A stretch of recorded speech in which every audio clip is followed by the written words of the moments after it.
way of thinking and doing and behaviors are affecting what I'm doing today. And if I'm not happy with what's the results that I'm creating today, then I got to go back and change that conversation. Mm. And so that's how it gets kind of married, right? We do the emotional subconscious reprogramming work, and then we do the strategy, business, finance work as well, because the two have to go together. Because once I do the inner work and I'm reprogramming and I create new neural pathways in the brain, I've got to then apply strategy that then gets me the results. So whether it's, you know, raising income, getting more clients. Hello, lovely community. Welcome to season 2 of Speak Up, Light Up, where we are sharing transformational stories, speaking up the truth about the path to success, and lighting up with tools and strategies for self-discovery and creating your own reality. I'm your host, Valerie Persetio. Are you ready for a very exciting episode where we'll be discovering a very powerful tool, how you can not just create great relationships, boost your financial situation, right? And also simply figure out how you can feel amazing every single day. Ready? Let's go.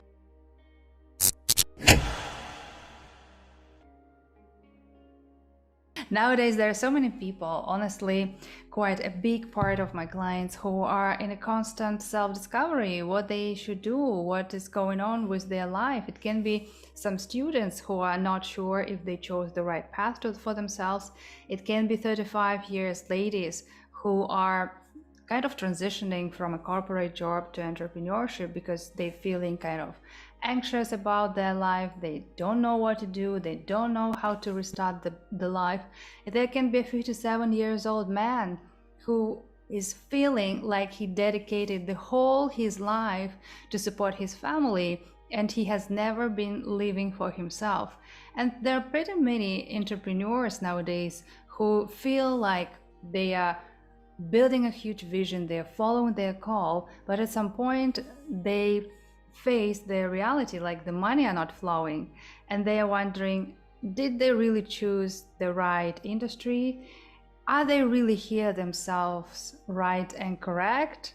So I think the topic of emotional intelligence that we are going to uncover today can help us to answer many of these questions, and particularly find out how can you make your relationships and communication greater, how you can create like a greater stream of finances in your life. And I invited an amazing guest, Michaela Passeri. I hope I pronounce your family name correct.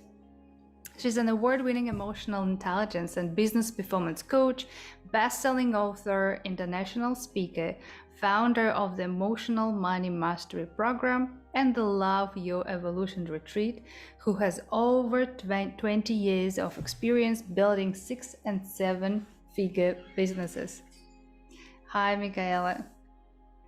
Hi, Valerie. Thanks so much for having me. When I heard that you are actually doing the work, bringing this awareness to people about the emotional intelligence and amazing programs that you are creating, I really wanted to have you in the show because this topic is huge, especially nowadays when there are so many external triggers, starting from the pandemic, the wars, the economic instability, and people are feeling, what's going on with me, right? Am I worrying? Am I anxious? Maybe I'm depressed. What's wrong? And then they are even more disconnected from their real needs and wishes that obviously impact their life on so many levels. So maybe you can share your story. How did you discover the power of emotional competence, emotional intelligence, and how did it change your life? Absolutely, absolutely. So first and foremost, I was born in Florence, Italy, and I now live in Los Angeles, even though at the moment I'm in Florence. But, I've been lucky enough to be bicultural, to have access to two different cultures and really understand. And, in that, you get to really see the differences and experience the differences of mindset, right? So the biggest defining moment for me was when I came to America. So I went to America from Italy to college. And the first year that I was there, my father passed away. So he died in a horrible car accident in Bulgaria. And obviously, it was very sudden. He was very young. He was only 47 years old.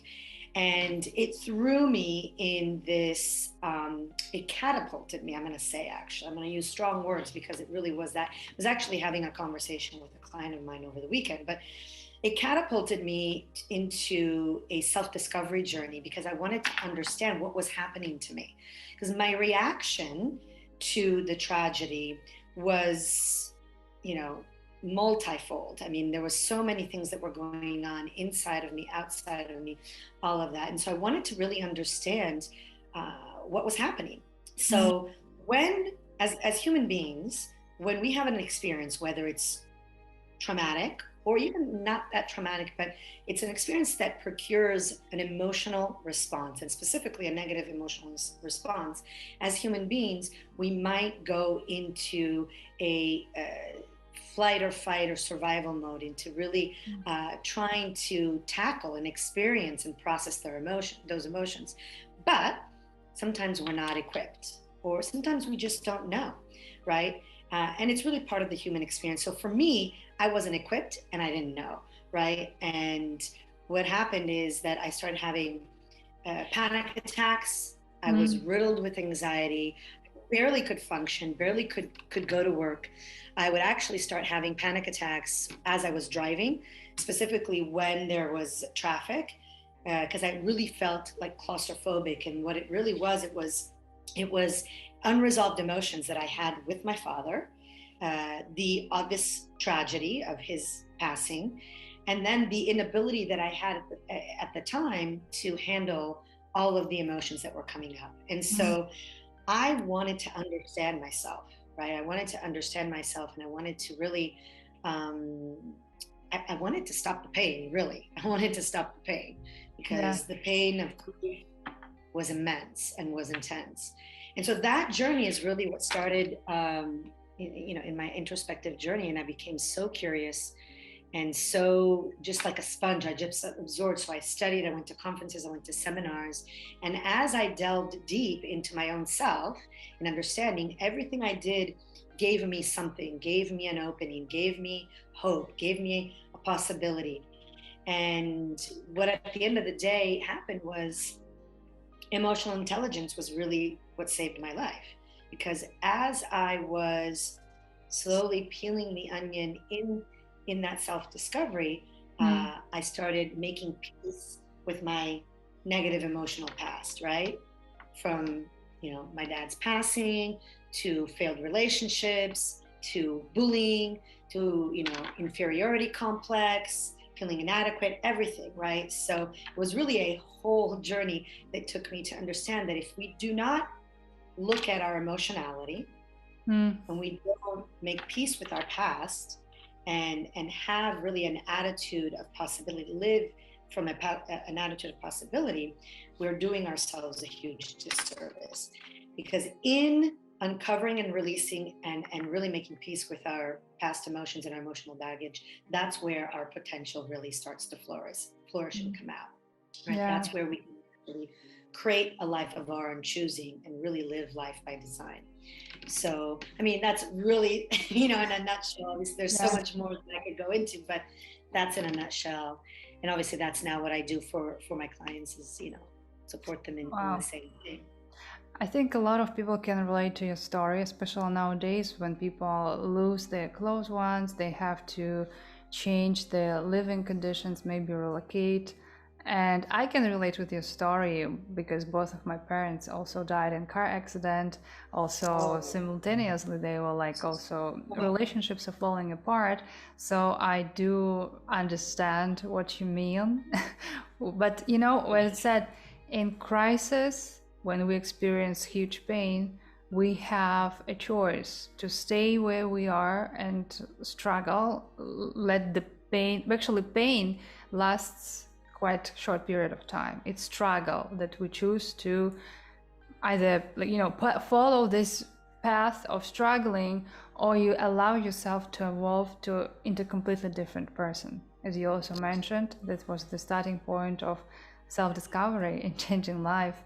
And can you maybe tell more about how emotional intelligence is connected with the self, like finding yourself, with the feeling of fulfillment and self-actualization, because I think it's kind of very hot topic nowadays, and like just a base and a foundation, right?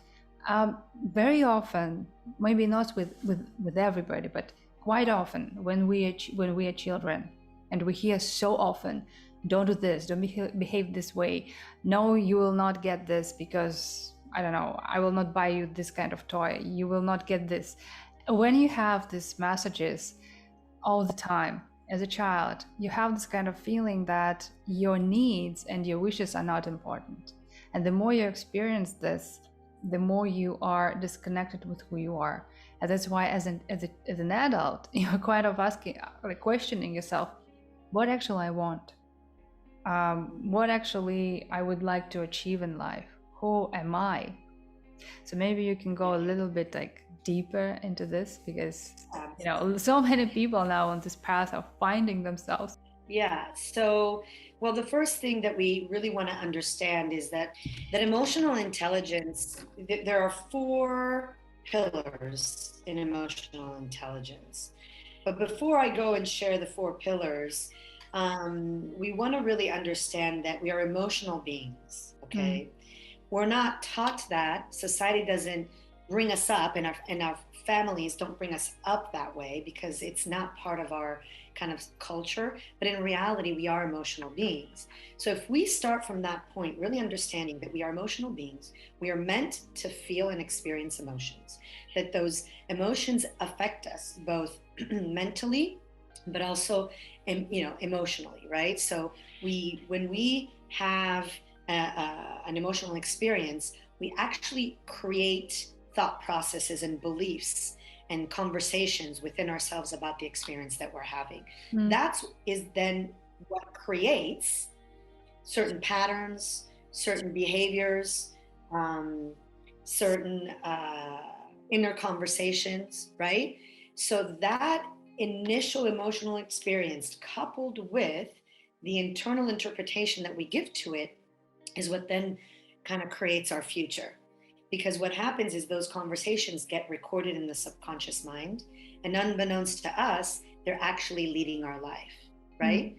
So when we want to understand emotional intelligence and we look at the 4 pillars, the 4 pillars are what actually helps us uncover those conversations, look at the conversations, and see how we can actually shift them so that they're more empowering. So the 4 pillars are, the first one is that you want to really recognize and acknowledge the emotion that you're feeling, right? So it's identifying. It's really identifying the emotion and the emotional experience that you're having, right? So I'm experiencing anger, I'm experiencing overwhelm, right? You're really talking to yourself. You're having this inner dialogue. The second pillar is, okay, now that I've identified, I know what I'm experiencing, let me understand why, right? So we start asking questions like, why am I having this experience? What is this emotion about?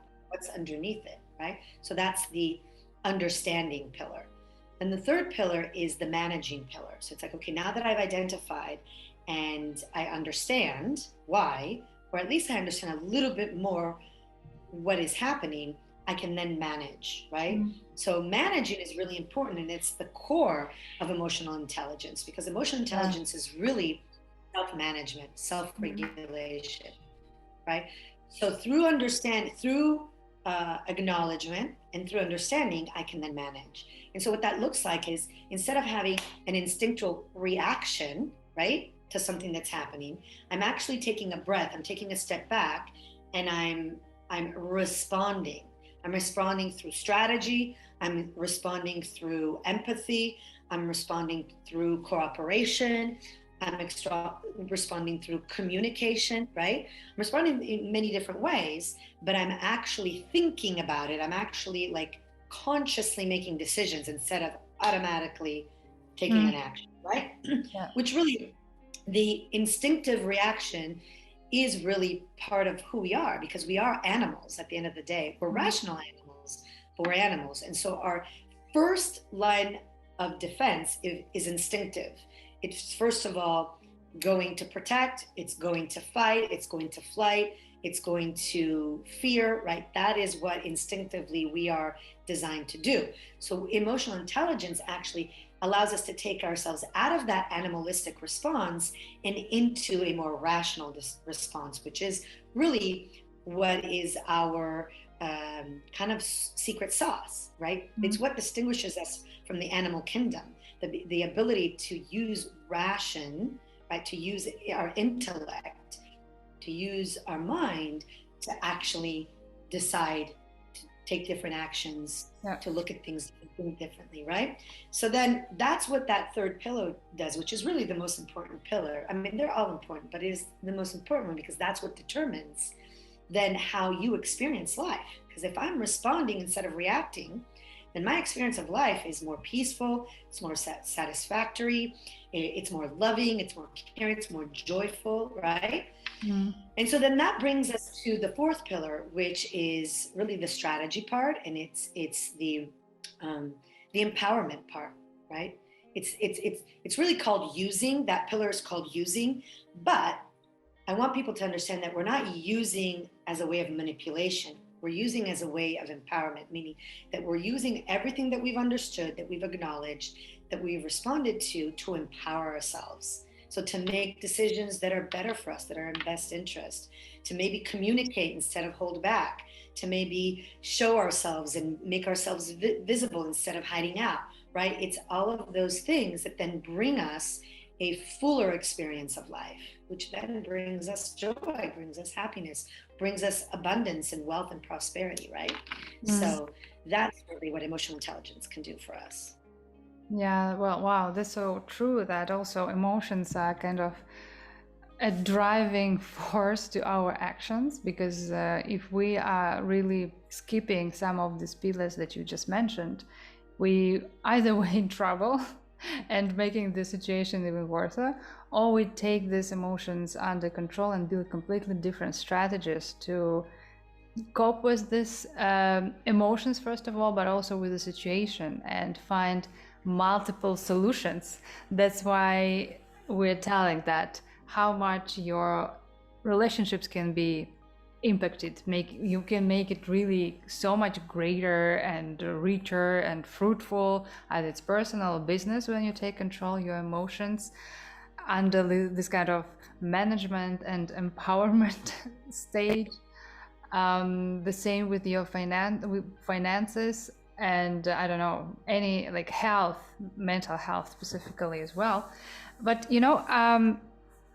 I saw that you have a really cool method of marrying return on investment with emotional intelligence. So maybe you want to share how specifically people can see the results in their financial success taking care. I call it emotional money mastery, right? Because we're really, I firmly believe that in order for us to be really successful in life and in business, we've got to look at our emotionality, right? Mm-hmm. So what I do when I work with people is I take a look at where in their business or finances or work, right, where they're faltering, where they're holding back, where maybe they're stagnant, right?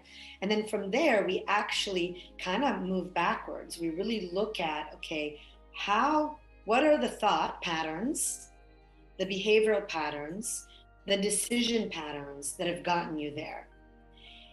And 10 out of 10, there's a negative emotional experience in the past that's created that through line, that conversation, right? Mm-hmm.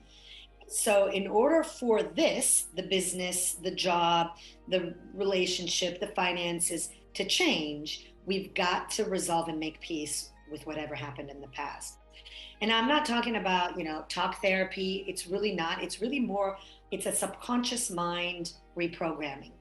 So It's really about looking at the initial conversation that was created in that negative emotional experience, and then creating an antithesis, a new conversation that's the total opposite. I call them power affirmations, right? But they're very skilled and wordsmithed statements that I obviously help create with the client, that are tools that the person can then use to empower themselves to stay in response instead of reaction, to really look at life, business, finances, everything from a place of possibility, and so that they can then change their decisions, their actions, right? Everything. So that's really, in a nutshell. Obviously there's a lot more that goes into it, but in a nutshell, it's really creating new conversations, right? It's looking at how my old way of thinking and doing and behaviors are affecting what I'm doing today. And if I'm not happy with what's the results that I'm creating today, then I got to go back and change that conversation. And so that's how it gets kind of married, right? We do the emotional subconscious reprogramming work, and then we do the strategy, business, finance work as well, because the two have to go together. Because once I do the inner work and I'm reprogramming and I create new neural pathways in the brain, I've got to then apply strategy that then gets me the results. So whether it's, raising income, getting more clients, maybe becoming more public, more visible, whatever it is for the person that they need to trigger that next level of money making ability, then that's what we do. Yeah, sometimes, as you said, it's sitting subconsciously, and you think like, okay, I already worked with this particular situation in the past. Why nothing is, the best measure if what you was working on, if it works, if this tool serves you or not, is just to check your reality. How it is in your financial department, relationships department, health, whatever is important for you. And if nothing is changing, it means maybe you need to find a bit different tool, or maybe there is something deeper, much more deeper sitting. That's why, I also believe in this more like subconscious reprogramming that actually brings huge changes in your reality. So I know, some people may be listening this and maybe they're experiencing now something deep inside and they cannot really understand what is it, on which stage they are, if they need the therapy or they can deal it by themselves. Maybe some kind of tips how people can start working with their emotions on a daily basis to understand themselves better. The first thing that people can do on their own is to really practice awareness. So in the moment that you are not feeling good with something or someone or a situation, the moment that you're feeling a little perturbed, you take a pause, you start that introspective process. You say, okay, what is this about? How am I feeling this way? What's underneath it? What am I not seeing that I meant to see right now, right? And you just start introspecting. And then from there, you'll get interesting thoughts, memories, maybe even images of past experiences, right? You'll get an inkling of what might be the cause, right? And you just start to kind of analyze yourself and process yourself. Now, for most, this might be hard, right? Especially if, you're really dead set in a certain thinking pattern. So with awareness, you also want to start becoming open, right? Just open to doing things differently, open to seeing things from a different perspective, right? Dr. Wayne Dyer used to say, when you change the way you look at things, the things you look at change, right? So that really is the definition of having an open mindset and really being open to looking at yourself differently, to looking at situations and people differently. And that will then also open the opportunity for you to then become more aware, right? So yeah, it's it's actually a very simple process, Mm. but it requires a bit of effort because uh, we're patterned neurologically, we're patterned in our behaviors. And so in order for us to change our behaviors, we've got to kind of snap ourselves out of it, right? We got to change, do a pattern interrupt. And so this practice of introspecting and of really using awareness to get yourself present with your emotions and what you're feeling is the first step. Then obviously, working with someone that really understands the process, understands emotional intelligence, is really also, the fastest way to get you there as well, Mm. too. Absolutely. I think from my side would be because I have a background of professional dancer that helped to build a huge, like, good relationships with the body, and body contains insane amount of information. And I don't know if you confirm, a lot of emotions are actually sitting in the body. So I used to do this kind of body scan. Maybe sometimes, few times per day, can help when you just really close your eyes, focus on your breath, and you are scanning your body from head to toes, really understanding how do you feel. Because sometimes we are working and it can be like very strange position, and we're like, something really annoys me, or am I feeling stressed, and maybe just like sitting straight, or do something with your shoulders, maybe do some neck exercise, will make you feel so much better. And as you mentioned, right, if you feel that it's kind of an emotional cocktail, you have too much, I think maybe it's better to go to somebody who can actually guide you in the process, because you will see how much amazing your life can be. Thank you, Michaela, for being part of this conversation today. At the end, I would like you just to send a message, something that will light up our audience, from the position of a creator. Yes, we are talking about that we are able to create our own reality. We are creators of our own life. As a Michaela creator, what your voice would like to share, and anyhow later. Absolutely. I firmly believe, that we have the power to shape our life, no matter where we are at right now. Maybe you might be feeling down. Maybe you might be feeling dejected. Maybe you might be feeling like you can't catch a break. It doesn't matter where you are in your life's journey. We are meant, it is our birthright to really be abundant in all ways. And that includes happiness, emotions, Mm. everything, relationships. So you absolutely have the power to shift where you're at into the next better feeling place. So, what I would say to everybody is that you can create the life of your own choosing. Start within, start with really looking at how you can change your perspective, change the way you look at things through awareness, and look on a regular basis for the next better feeling place, right? Whenever you're not feeling 100%, do something that makes you feel good.